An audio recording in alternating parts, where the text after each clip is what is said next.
شفناها قبل كده. ريحه امونيا لو شمتيها 5% على طول نضفي نضفي، لان وجع عين الفراخ بيجي من ريحه الامونيا ومن كتمه المكان الزياده.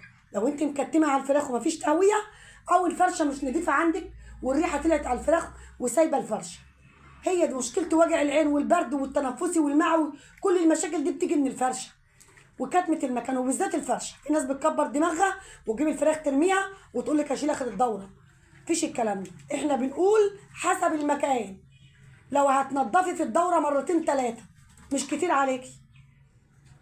انت بقى لو عايزه تنضفي كل اسبوع نظافه منك انت، كل 7 ايام ولا حاجه، دي حاجه ترجع لك انت. انت بقى عايزه تنضفي على فراخك وتروقي على فراخك، دي حاجه ترجع لك انت. بس احنا بنقول الناس اللي بتكسل لو مرتين 3 في الدوره، لو كل اسبوعين مره مثلا، ما كل اسبوعين مره، كل